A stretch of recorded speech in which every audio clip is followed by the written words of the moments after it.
Hi everyone, thank you so much for joining us for the talk Reflections on the No Order Group, the 90s moment in Sri Lanka. We're really lucky to have the amazing artists Jagath Weerasinghe and Chandraguptha Thenuwara with us to talk about the formation of the No Order Group, the long-lasting impact of the ideas of the 1999 Manifesto, and not only on their individual practices but also on contemporary practice in Sri Lanka.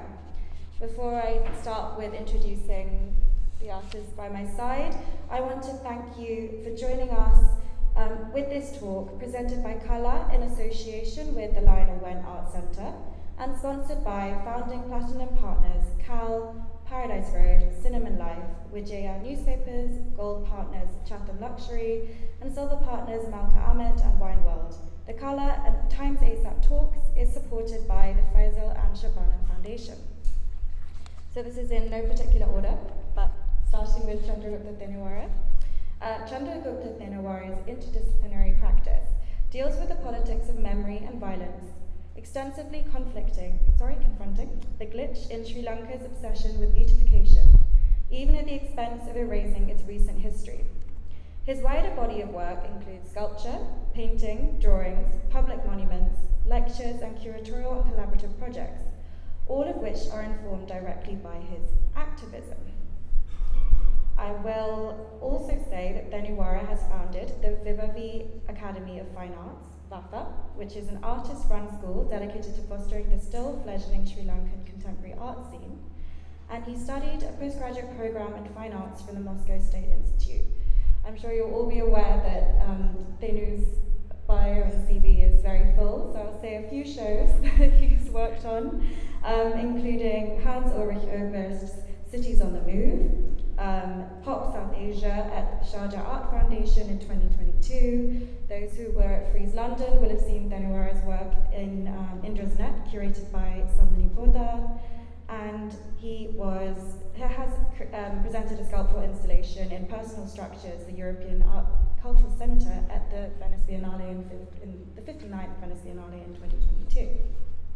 I won't go on, but I'll move over to Jagath. So Jagath Weerasinghe is pivotal to a contemporary Sri Lankan art and has been a significant driving force in its development since the early 90s.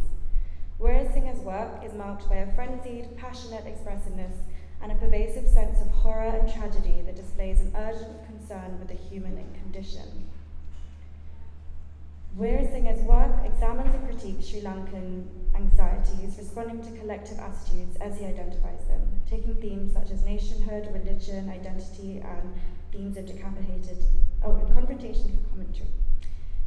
He is the co-founder of the Theatre Collective and a moving force behind collaborations such as the Colombo Art Biennial and the upcoming Marcha Art Festival of the Arts, Festival of the Arts. Like Thenu, his exhibitions and CV is very long, so I'm going to just say a few things. His work has been featured in the Singapore Art Biennial in 2006, Art Dubai in 2018, and the Icon Gallery in New York in 2017, and many, many other shows which you can find on the websites of the artists. So, before I start, this talk is about the No Order Group, and the No Order Group was an exhibition that happened in 1999 at the gallery, at the Vafa Gallery. Exactly. And at this time, there was also a catalogue, which was a manifesto called the No Order Manifesto, and it was signed by the artists Muhanned Cader, Godwin Constantine, Kingsley Gunatillake, Anoli Perera, and Jagath. I wanted to start before we let these wonderful people talk about it, to say the 6 main claims they talked about in the manifesto. First of all, 1, art is a body of knowledge and it is an epistemological exercise. 2, production of art is contextual, relational, and differential. 3, experiencing art is also relational and differential, not universal. 4, there are good and bad art. 5, artworks can generate multiple readings. And 6, production of art is a political act. We will definitely unpack these terms in our talk. So in the first question, in light of being at KALA, In light of this very interesting moment with Columbusco, MMCA's exhibition, and KALÀ, and Matra, and Galdit Fest, and the international ecosystem's increasing relationship with the island, how can we reflect on the contributions of the No Order Group and bring these ideas back to the contemporary scene? Thenu, do you want to start first? Yeah. First of all, I would like to thank to this KALÀ and ASAP project, and it's very important to Sri Lanka, and it's the kind of, I hope will be a turning point, and I will wish all the success, and thank you inviting me here to talk about. And yeah, so then it's a difficult question, because when we started our work, and especially we have a long history, and we studied together. He's 1 year senior than me, and when we at our university currently, but at that time it was an Institute of Aesthetic Arts. So we grew up where there were no proper ecosystem for the art, and there was so ad hoc, sometimes ad hoc art making, and sometimes ad hoc art ad buying, and you saw the price of the the George Keith work, rupees 57 at that 1963, and so that 90s also that kind of not that much enough there's no difference at all, and so we grew up with the very difficult situation, 70s and 80s, with the various phases of Sri Lankan art scene, and that is why there were no proper gallery system, and there were only the gallery spaces, some run by the government, and only the Lionel went only the independent space. Artists can borrow that space for their work, and otherwise you have to get the other space, National Gallery. So those are the system we have to change at that time, because I know, for example, 1980s, when I put my works to art at that time, Ceylon Society of Art, to send Bangladesh Biennale, they were rejected my work. So that's kind of official art. According to them, even that 80s, our works were not fit to their taste. And so, and when I'm studying art, that period I was, from the beginning also, I was a bad artist. That means that time, 70s, is the peak of the abstract expressionism. And everybody talking about abstract expressionism, that's the abstract art, that's the good art. I drew, paint, human figure. The human figure is a bad art. So it's another bad artist is Jagath Weerasinghe, because he is also with the figurative painter. But for me, we have I think, understand the why we didn't have an ecosystem that much, because we have to buy canvases for State Trading Corporation. At that time, one canvas meter was 368 rupees. But you can buy 20 purchases for 500 rupees from Kosat. So then you see the difference between, and oil color is very expensive. And so he took another road. He always has the home run pass and the pastels. So that's the issues we face, what kind of art material, and kind of thing. And it became a kind of, for example, who are not coming from the rich family, they have a lot of issues to making art. So in that sense, we grew up until we go abroad. So we came back in the same year. He is from Washington, I'm from Moscow. Two extremes. Again, when I was there, I can remember when I talked to H.A. Karunarad, my guru, and his also guru. I said I was selected to go to Moscow. He said, are there any art? That was his question. But anyway, he said, yes, you can go. But another artist, we are going to talk about them later, and the Stanley Abesing, another guru, both of us, we think they are as gurus. And he said, yes, that's good. Then you can see how they are weaves and visions of the art. They are the teachers of ours, and they have two the two sides. One is the American or Japanese abstract stream, other was a figurative European and kind of things. So, but good thing is, even though they are saying those things, they gave us the space to work our art and kind of saying, giving comments, good comments about our art. So that's the situation of art, and that is why I'm saying there's no proper ecosystem. Only the main institute, we had only the Institute of Aesthetic Studies, and it was the Government College of Art turned to the institute affiliated the university. So we were the victims of the university. So, and fortunately, we saw the last end of the College of Art. That means artists are always having sketchbooks in their hands. So we had sketchbooks. Now we are teaching the new, the university kind of art school. They don't have sketchbooks. So then you can see the difference. And so that is why the kind of, and the thing, and so how we can, in our minds, I know I want to make art, but it was very expensive. I have to find a job to make art. So then I found Vijay publication, freelance artist, and so daytime illustration and things, and because those money I put for my art and my room space. Also, Jagath always visited my space, and so then, and that's the way we grew up. And so that is why those are the obstacles we have to overcome. Shall we? Yes. I have lost track of your question. Okay, should I say it? Yeah. I'll say it again. So in light of this very interesting moment for the Sri Lankan contemporary art scene and the international ecosystem's increasing relationship with the island, how can we reflect on the contributions of the No Order Group and bring those ideas back to the contemporary scene? Jagath Weerasinghe? Yeah, what Thenu said was provides you the backdrop of how we grew up as artists.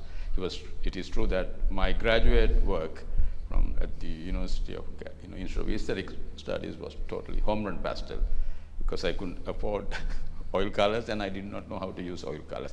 That's besides the point. But there is a thing that we can see when we had the power of defining the art scene in the late 1990s or early 1990s, what we did was democratizing the art practice in terms of its material use and its thematics. That is something that we did, and that is something that we try to achieve through this No Order the manifesto, how to democratize the art practice, how to democratize the use of art materials. So it is not oil on canvas.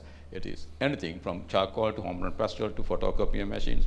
So we transformed all the technologies available at that time to art technologies, all the materials into art materials. So that is the first and the most important contribution that we could to give that time, and it has long-lasting impact. So you take Pradeep Palawat's work. He used so many photocopies.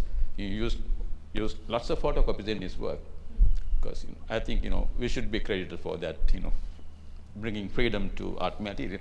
And the other thing, what we did was, so when we were growing up, thinking of showing your work was a real nightmare. We couldn't even think of doing it because you have to have an art gallery. Lion Rent was awfully expensive. Even if you have money, then you have to have a chief guest or a special guest. It has to be an ambassador or some big shot. And Thenu and I did not have any access to any ambassadors or anyone. So if you are coming from a particular class, having an exhibition is almost impossible.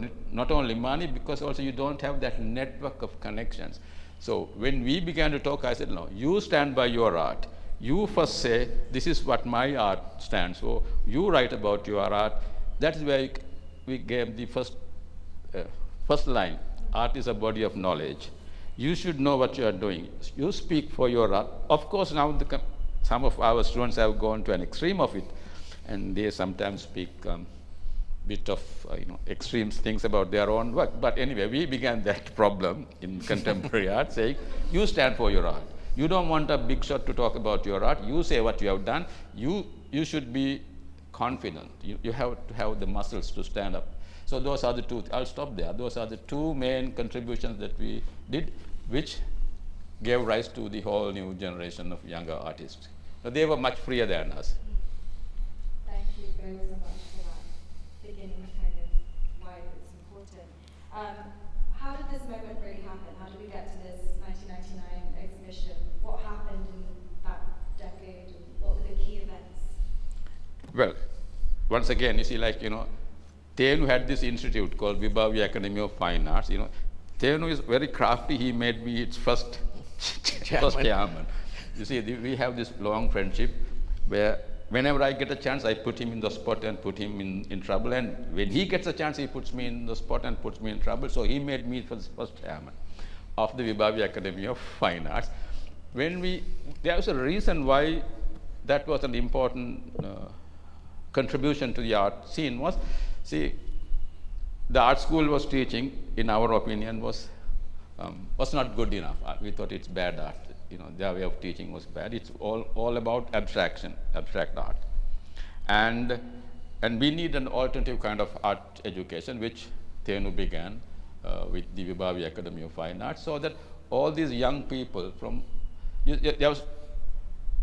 anyone could come into Vibhavi Academy of Fine Arts. So we had a very open space for young artists, all these young artists like Tisatora Denia, Pradeep Palawat, Anura, you name anyone, they all been through that.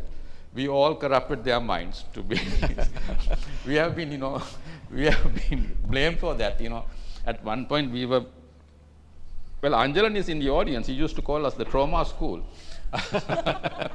saying that you're making people draw limbs and arms and all that. Anyway, we did that, of course.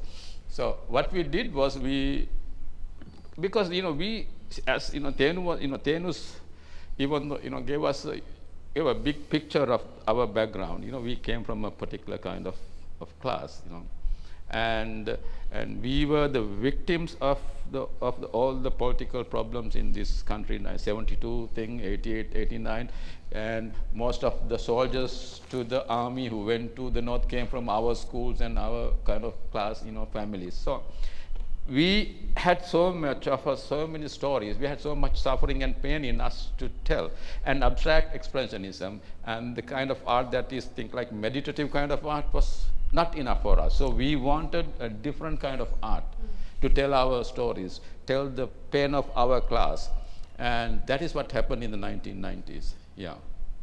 Then you want to add, his barrelism, who could think that, barrel could be a piece of art, which go ahead.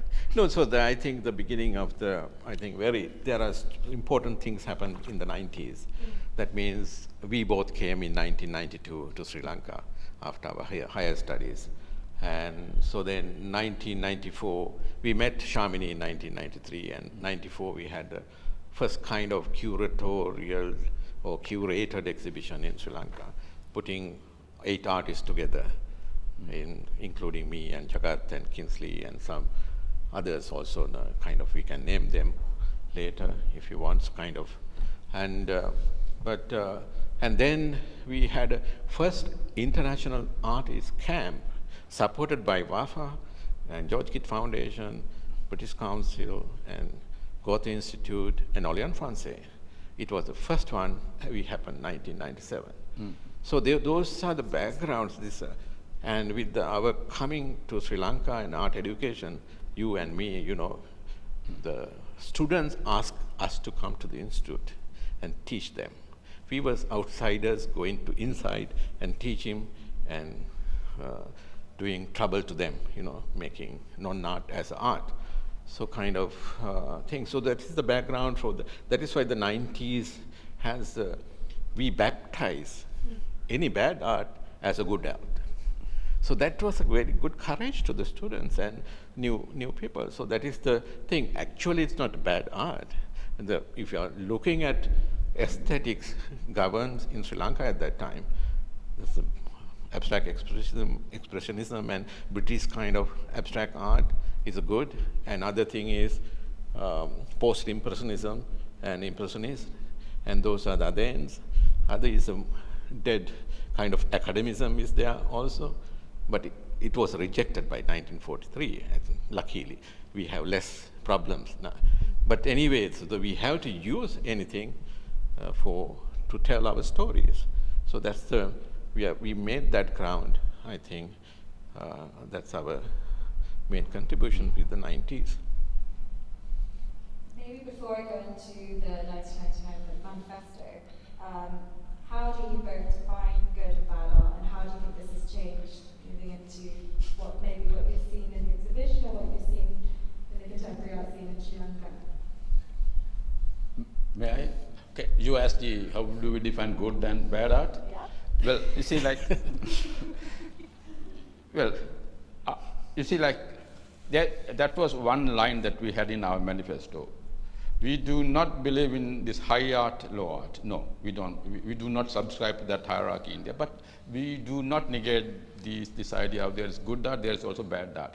For us, in the first, the bad art, a work becomes bad art in terms of its politics and in terms of its meaning-making process. If it contributes to the ideas of ethno-nationalism, if it's about, as this, idea of women in a particular way, those we would consider bad art. Both Vibhavi and the Tirtha had this approach. Like, we would not encourage that kind of art. There were certain thematics that we would not allow. For Ideologies, especially ideologies. Yeah, ideological positions, yes. Because you have to remember, when we were doing art, there was this bloody war going on behind us. Like, there were bomb explosions, there were all these things. We did not, and there was emergency law all the time, and so that is the backdrop that we worked, and we were very critical about the use of religion for the support of that justified violence. So that is bad art. Stylistically, we were not very worried about it. Whether we actually liked, not tell you very much. If you cannot draw a human figure beautifully, I like that. But of course, because I also don't know how to write a beautiful human figure. So I kind of promoted that, a kind of a Van Gogh kind of approach to drawing. If you cannot draw, if there's that naiveness, if you can preserve that naiveness on the surface when you draw, I kind of liked it. So it's not a style problem. It's also about it's about the politics and the meaning of the work. That's how we decided on good art, bad art. Yeah. So, and at the same time, so for example, I had special arguments with Jagath. That means he said, you don't have to teach how to draw and to paint. I said, no, you have to learn it, later unlearn. That's my policy. That is why the academic way, the first year in the Vafa, you have to That's draw. the difference between Russia and America, I guess. Yes, that's the thing. Because a kind of thing. And might be later, if you are, because I believe that if you don't know anything, you can do a first artwork. And you don't know how to do your second artwork. So then you have to understand what kind of grammar you use to produce first artwork, at least to not to follow that line or make a new line. So that is why you need to know. That is why the body of knowledge. That's a different way of approaches. He's from the liberal American point of view. Yeah. I'm very social, the Gorbachevsky, perestroika, glasnost kind of approach. You know what? No, yeah, I'm not responding to that, but I was going to tell you something that we did. It has some, indirectly. So when we began to deal with our students and began to do our work, something even my mentor, Senaka Bandaranayake, once asked me this question, Jagath, how do you place your work as Sri Lankan? There's nothing unique to Sri Lankanness. He took me take a barrel. What is Sri Lankan there? I said, come on, sir.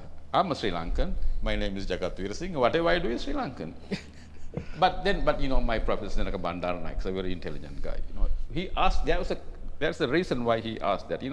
We did not have that problem, that identity problem, when we became artists. Like the 43 group, they had that problem. Like Senaka Bandaranaike wrote this very interesting essay, The Predicament of the Bourgeois Artist. That predicament we didn't have it. Like we don't have our Sri Lankanness in terms of its stylist. As a style, our identity is not in the domain of style, but more on the domain of content. So, for Anoli Perera's work, or Pradeep Talawata's work, or Pradeep Chansiri's work, or Thenu's work, our work was Sri Lankan in the sense that it was responding to then and there what is happening right now, right here, not in the past, not in the future. So that was also one thing that the art of the 1990s. One of its contributions to what you see happening right now here. Yeah, even if you want to do abstract, yeah, please do. But do it in your context, your cultural context, grew up in this matter, kind of things. And might be so you explain it well. Thank you. Thank you. So I read through the 6 main points for the manifesto. What was the importance of forming a manifesto for the group? And my second question is, how would you change it if you wrote it again today? Do you want Sorry.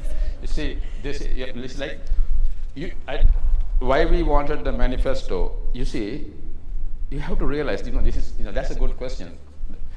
It's like, we were a very lonely group, and we were fighting against the current at that point. Like, we were using our art against the war. That means the nationalist rhetorics that supported the war, we were working against it.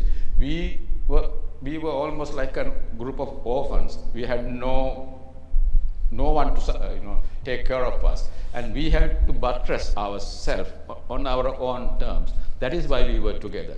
Like, for example, when Bandhu Manamperi did his Nirvana work with Buddha statues, he was very worried. He was about to get arrested because it's somebody thought it's a disgrace it's sacrilegious to Buddhism. And even with my broken stupa, I had some people asking, isn't that sacrilegious? You are breaking the stupa. But so we. First thing, it was a very strategic thing. Luckily, at that time, there were no ICCPR Act. Yeah. So we had to be together because for very practical, strategical reasons. And then, Thenuwara and I are also very crafty figures. We were also very had links to the higher ups in the system. Like Mangala Sambira became our friend, and he was a minister. And Madam Kumaran Thunga was our friend. Like, he supported our work. So we also built up that network because we were in a very precarious situation those days. Because and that is why we wanted to. Thing is that we became their friends because of our art. Yes, absolutely, yes. Yeah. But we wouldn't have met them if we did not do art, of course. So they saw our art, and so then fell in love with our problems and our trauma and whatever we did, and it's different. So might be they started to appreciate it. Some were unhappy because I'm not doing figurative painting. So some criticize me, okay, I'm not coming for your exhibitions also later, so kind of thing. So did we answer your question? Right. You answered one part, but you didn't answer how would you change it today. It's a difficult question. It is a difficult question, But it's thing is that point, those are irrelevant to us because we wanted to have our establishment, artist initiatives. We established our, later year 2000, end of 2000, theatre was born. So kind of establishment, artist initiatives. Not other people's are important for us. Important for us, our culture and what we are thinking, what we learn, what we unlearn, and what we are producing. That is the main thing. So always we wanted to have. That is why we want to say something. Even sometimes Cardi's word is here, no group. It's a short version of no order group. A no group, it's a no group at all, kind of. That also radical thing. We are in the group and the same time not in the group. And we have different backgrounds. And our educational background are different. And Consi is coming from medical background, and doing Yeah, practice. he's a cardiologist. Cardiologist. Yeah. And Anoli is political science and sociology and things, and did some courses on later on sculpture and came into Sri Lanka and like that. Muhanned Cader is, we are the traditional trained artists, academic way. He's from Chicago School of Art. And so that's the backgrounds of an artist also, and very important. And same time, when I was in Russia, perestroika, glasnost, and questioning of art also happened. I saw the Soviet people saw the first time Kandinsky. I had a chance to see that Kandinsky in 1987. Kind of change also happening. That rejection of the old system. And so that is the way of thinking also, and my mentor also might be the help us to do that way. Kind of, that is why we want to have a kind of, that is a statement. And everybody wrote a statement. Da Vinci, Cennino Cennini, and the letters of Van Gogh, what they are doing.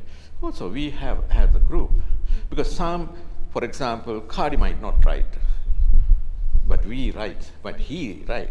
We gave him to write this one, write this one, ideas, and we have a chat and ongoing chat at the Vibhavi Academy of Fine Arts, and we assign Jagath. And Anoli is more wordy and crafty and thinking about words and things. Okay, we put her also there. And we are in the critical part, looking at the text. And the Consi also there because of the Tamilness and the Tamil translation, checking the Sinhala translations, and that statement and the doing exhibition. And we invited artists, few artists, young artists, not in the group. So they are the around us work. They are the kind of sample artists might be what they are doing like us. So there are more, but there's only space. And other thing is, it happened not in Colombo and Kotte, because that's the idea. Going out of Colombo is a radical thing. Again, we did our artwork, and we showed it there. And if someone wants to, please come and see that artwork. So we want to change the center. Okay, so that those are the things might be happening in our. That is why we have to put that in the document, and what we rejected and what we are believing. Let me ask you, respond to your second part of it. If I have to do this again, I wouldn't change most of it, but I would emphasize more on the idea of aesthetics. I would promote more anti-aesthetic stances, approaches to art production, because I have seen the younger generation, trying to do, very beautiful work, comfortable work. I would promote the anti-aesthetic stances or the notions inscribed in this manifesto more accessible, and I would use better English. Make it clear. And you cannot blame me for its bad English. It's also Ranjit Perera's English, I guess. Oh, okay. And Anoli's, Ranjit's. Anoli, yes. Anoli's responsible. Three of us. I'm not totally responsible for it. I can't write because I'm from Russia, so Russian and English. So, and I would go more clear on what we meant by this aesthetic position and the idea of the spectator. I think, you also told me that, sometimes you're very confusing here. Well, we were much younger. Well, those days. Yeah, that's what I would do. I wouldn't change much, but I would, try to be very clear on the idea of anti-aesthetic. What does that really mean? And the idea of the material culture, because I'm also an archaeologist, so the archaeologist approach to the material world is already in this in this document. You see, as archaeologists, we don't study materials but material culture. We believe that every material is inscribed with ideas. It's loaded with, it's coded with meanings. That's how archaeology exists. So I would work on that aspect. Yeah, that's the only thing that I would change, and doing better English. Thank you. When I first spoke with Jagath about the manifesto, I had to ask him. I highlighted a few lines and had to ask him what they meant.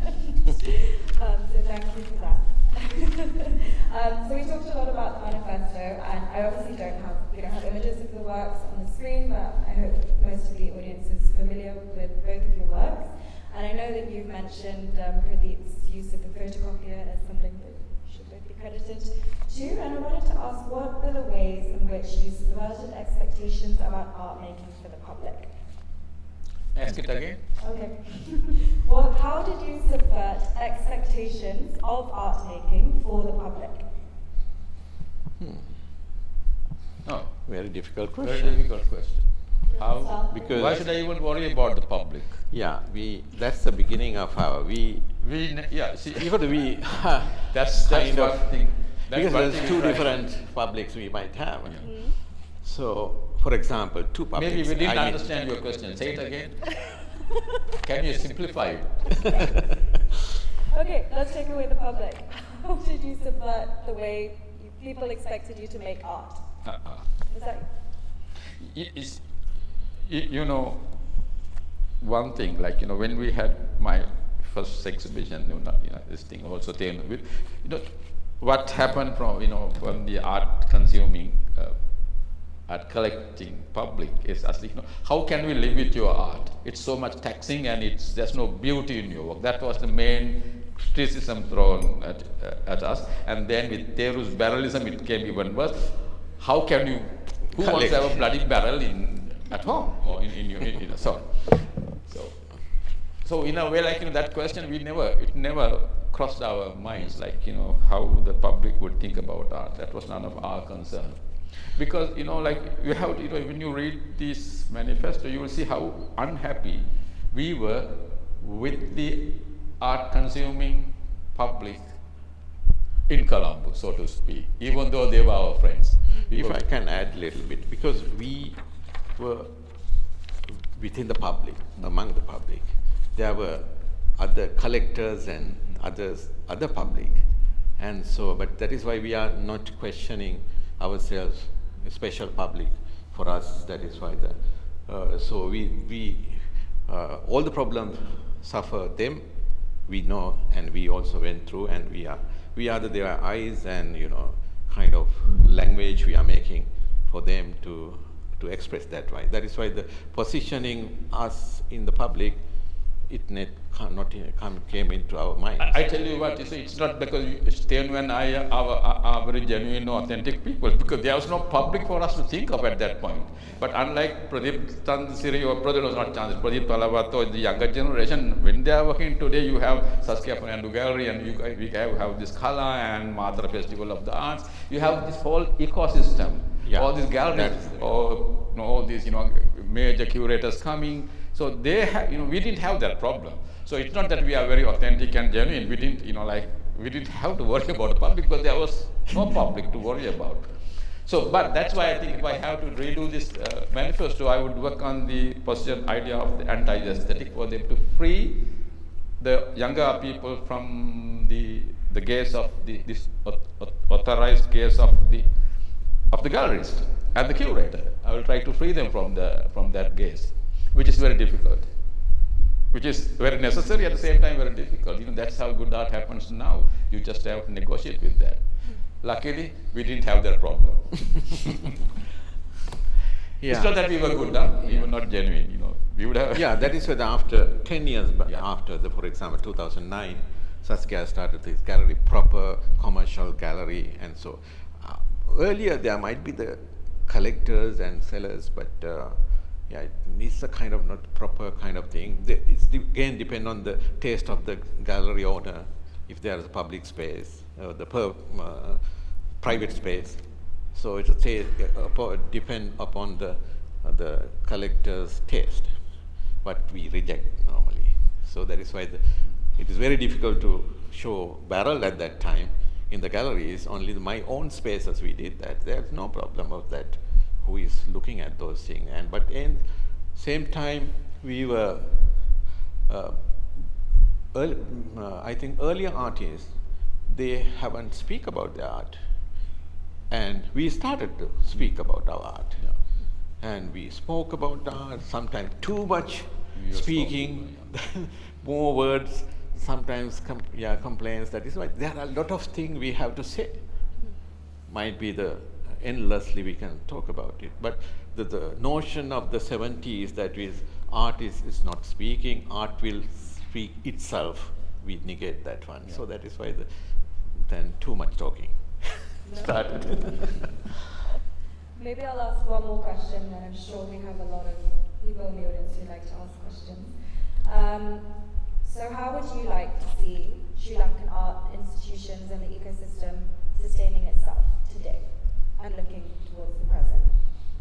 Isn't that a question you should ask from the art galleries As and the art artists, curators how today, would you not like from these that? poor artists? You know what? I feel like that's a good question. You should ask it from. Now there's a whole group of people who are supposed to take care of this ecosystem. Of course, what I would like to know, of course, I'm really seriously concerned about the contemporary art ecosystem now, because in the 90s we had a generative ecosystem in the art field, like we had the KALΑ of the George Street. That was a very democratic space. Anybody can come in and show work, and they had a competition and they picked some people and gave awards. Then if someone wanted to study art in an alternative fashion, they would come to Vibhavi, and then from there they would come to Tirtha, and there was this what I call the generative economies in the art ecosystem. But that generative ecosystem is no more. The art schools here, the university in Jaffna or Betikolo or in Colombo is not teaching good art. They are still in the 1950s. They have lost it. So now we have really good creative extractive economies in the ecosystem now, like what's happening here now in this exhibition and the Museum of Modern Art and KALΑ and Matra Festival of the Arts. These are extractive entities. We extract an ecosystem. But where is the generative aspects of it? Once again, we need a critical art space where we would have a certain amount of entropy in the system. Without chaos and disturbance, nobody is going to do interesting art. When we were doing, there was all these Kalapatharas, scurrilous letters and fights and all. There's that entropy in the system. But that entropy is gone. We have a very ordered system. So if I have my wish, it's like I need that critical art space again, to where young students, where are the Lasit Malingas of the art world? There are to Vibhavi, there's young people came to learn art to Vibhavi who couldn't have entered the art school because of their lack of qualifications. But then we sent them to Lahore and she so the Vibhavi provided this space where anyone can come in and study art and critical art. That space is not there. Then they would come to Tirtha, and Tirtha had this kind of well, anyone wants to show Tirtha has to go through me, it was like a cult. It is not easy to get in. We were poor and arrogant, Tirtha. So, but what I'm saying, there was this very generative economy. Economy is working in the ecosystem, but that is not there anymore. So we want that back. Yeah. We want your support for that. We need a critical art space here.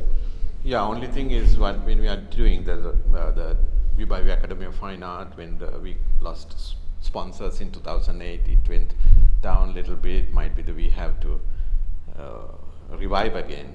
But anyway, even after writing this manifesto, we had only one exhibition, one manifesto, but Tirtha doing that work, and Vibhavi is doing that work.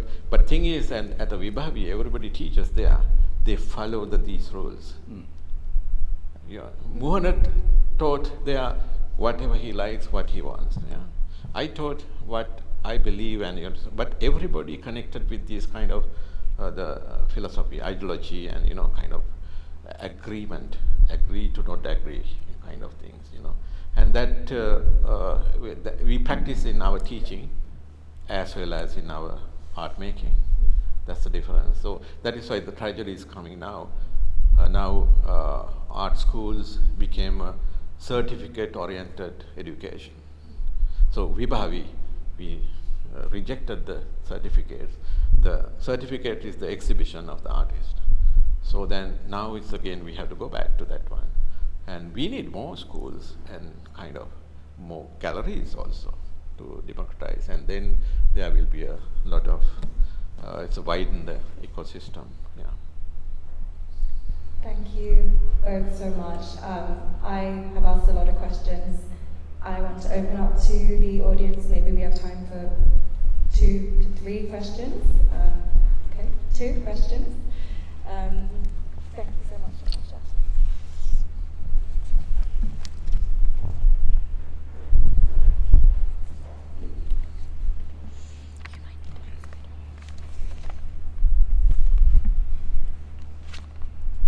Thank you both so much.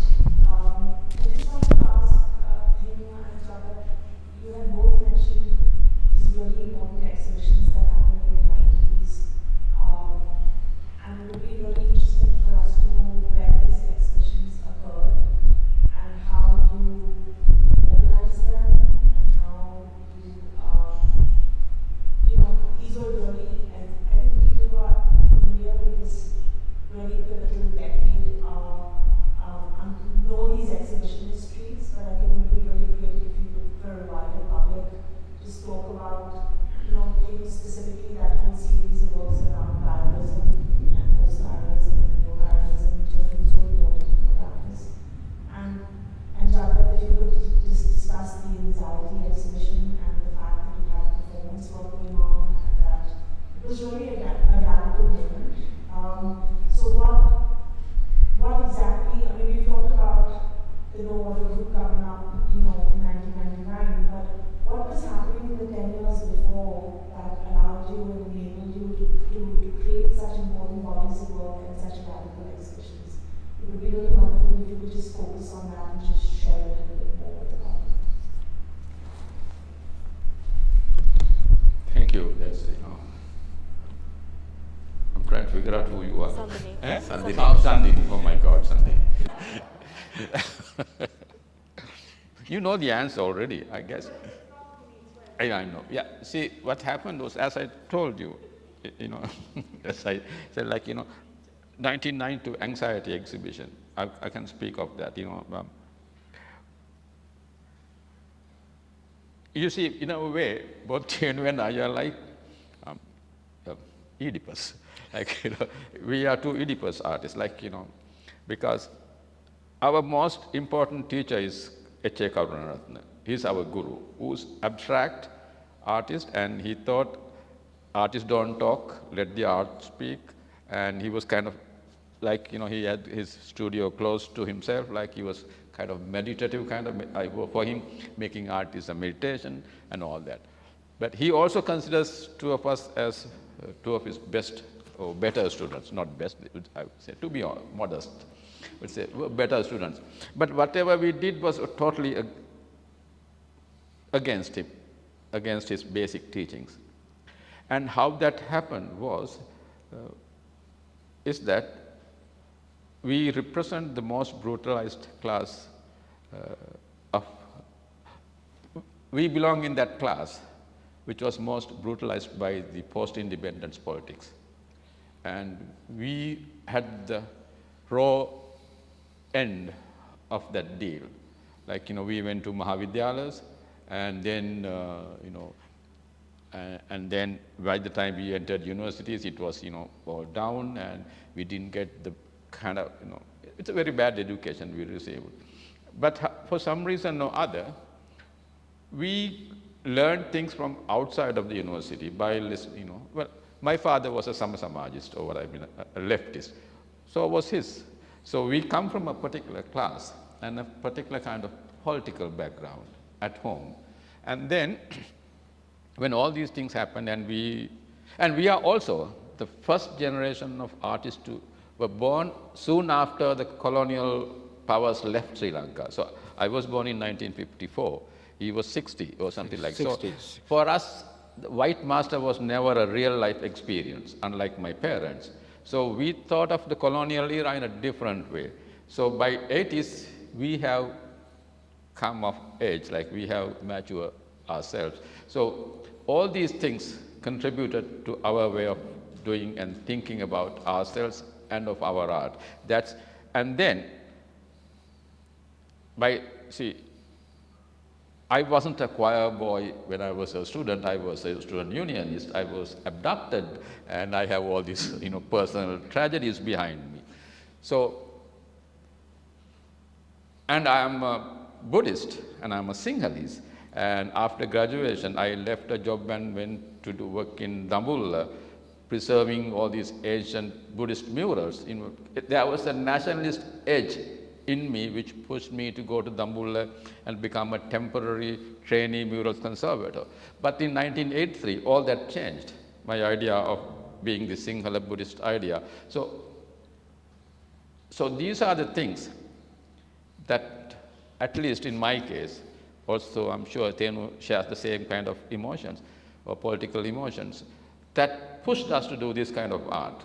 So my broken stupa was actually what happened to me as a Sinhala Buddhist, Marxist, liberal citizen experiencing 1983. So, yeah, that is what it is. I can go on, but I would like Thenu to add his 2 cents to this very difficult question. So I think that's the era of what we started when exhibiting. For example, the first exhibition in 1991, sponsored by the Lionel Wendt Gallery, when I came for the brief period for Sri Lanka, saying next year I'm coming back to Sri Lanka. So that I think that's the first time Lionel Wendt Trust sponsored exhibition. And so that I showed, that is again, even though they sponsored and helped me to have a space, but it all depends on the artist who is organizing it. So the artist was the producer of the work, and same time he's the organizer of everything. So even coming back from Russia, so Moscow paintings, I didn't know that he is having exhibition 1 week before me. So we booked dates differently. So it's the National Gallery. So later they prohibited me to be there because I helped some Jagath's works to put some sands in the art gallery. Then my name was blacklisted in the cultural ministry because I put the sand in between the art gallery, middle of the art gallery. So the kind of things, even exceptional thing is only the 94 exhibition, Anoli Perera's one. That the person is coming here and doing a research nearly more than 1 year from 93. They are meeting us, asking various questions, histories, and so that is the one experience we had. That's the only one experience until later, after 2009, that Saskia is doing exhibitions. And I have Saskia's exhibition because until 2015, I wanted to have my kind of freedom, of political freedom and fight. That is why that's the only space I get, the Lionel Wendt Gallery. That is why they have still July 22nd to 31st, they blocked for me. It's like a ritual that we are doing. That is the change I did also 97. I decided to have an annual exhibition because I believe that the practice is very important. It's a continuous practice is very important, and same time you are reflecting what is around you, what is contemporary to you, and you can address that. And same time, till 2015, I was the organizer for my exhibition. I was the organizer for the student exhibition. Sometimes Jagath curated the crafted toll, the chartered theft, and made in ISA you did. And so we picked up some artists for it's actually for our agenda. So kind of non-art agenda. So that is the kind of thing we did. And we established there's an art called non-art. It can become an art. So that is why we are here. And so then that is the thing we contributed, the baptizing non-art as an art kind of things. Yeah. No, go ahead.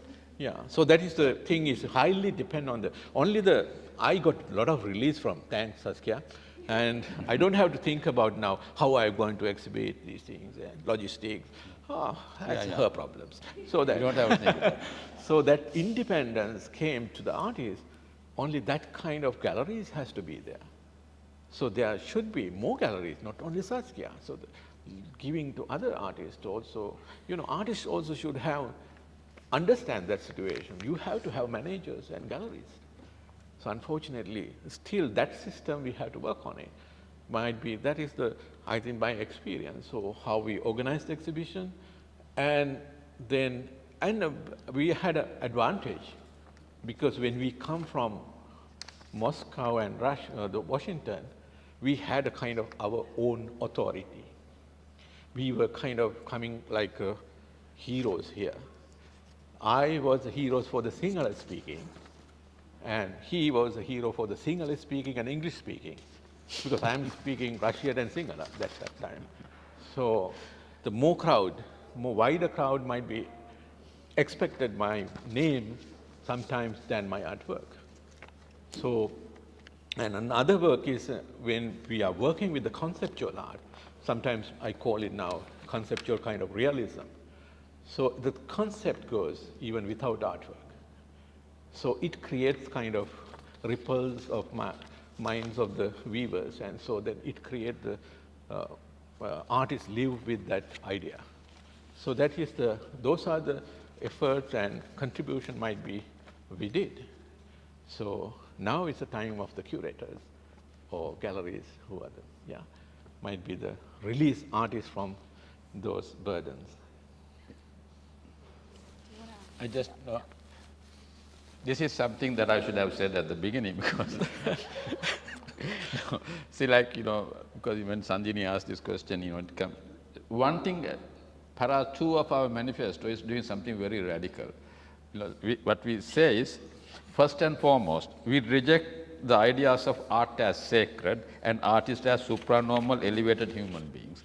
So there was a reason for that, because when you are an artist those days, you were supposed to behave in a particular way. You also were supposed to dress in a particular way, but we were working against all that, artist as just another person providing service to the society. That's what we want to bring art to the ground, art to everyday situation.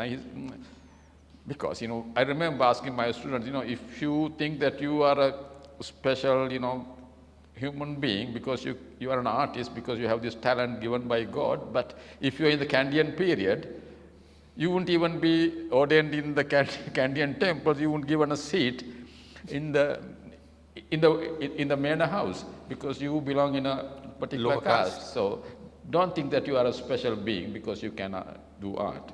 So you're just another person. Yeah. You have no immunity against anything. You are also responsible for what you do. And then, yeah, that's what I want to say. Enough, no? Any other questions? We got one. No, we have been very clear. I don't think there's any question. The question is, I've seen this very poignant memorial that I think was designed by Professor Jagath in Vafa.